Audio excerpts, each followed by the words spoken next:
Thomas the tank engine wouldn't stop being a nuisance. Night after night he kept the other engines awake. I'm tired of pushing coaches. I want to see the world. The other engines didn't take much notice, for Thomas was a little engine with a long tongue.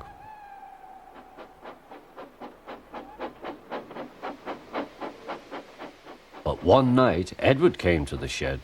He was a kind little engine and felt sorry for Thomas. "I've got some trucks to take home tomorrow. If you take them instead of me, I'll push coaches in the yard." "Thank you," said Thomas. "That will be nice." Next morning, Edward and Thomas asked their drivers, and when they said yes, Thomas ran off happily to find trucks.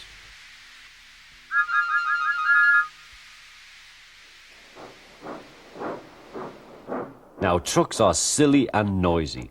They talk a lot and don't attend to what they are doing. And I'm sorry to say they play tricks on an engine who is not used to them.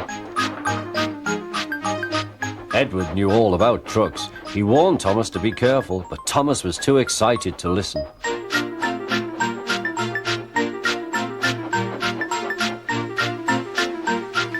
The shunter fastened the coupling, and when the signal dropped, Thomas was ready.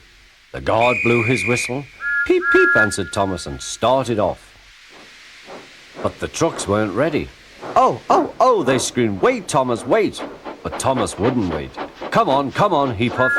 All right, don't fuss. All right, don't fuss," grumbled the trucks.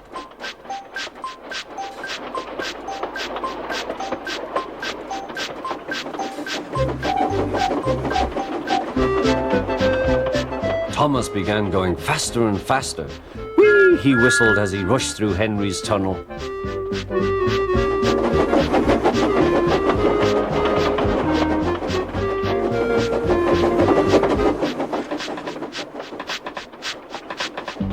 "Hurry, hurry," called Thomas. He was feeling very proud of himself, but the trucks grew crosser and crosser. At last, Thomas slowed down as he came to Gordon's Hill.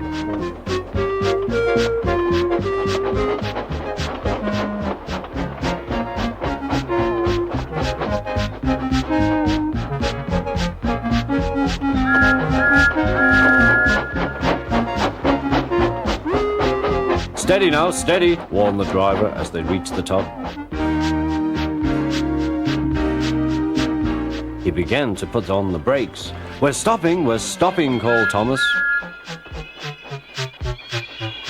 No," answered the trucks, bumping into each other. Go on."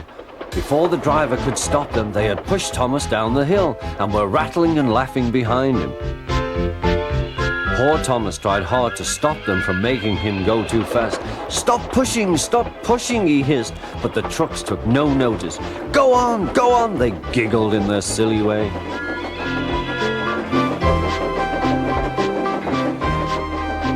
"There's the station. Oh dear, what shall I do?" he cried. They rattled straight through and swerved into the goods yard.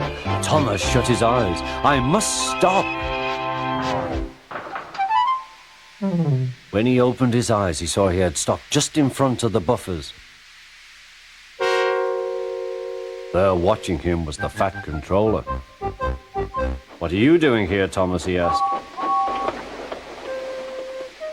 "I brought Edward's trucks," Thomas answered. "Why did you come so fast?" "I didn't mean to. I was pushed," said Thomas. "You've got a lot to learn about trucks then, little Thomas.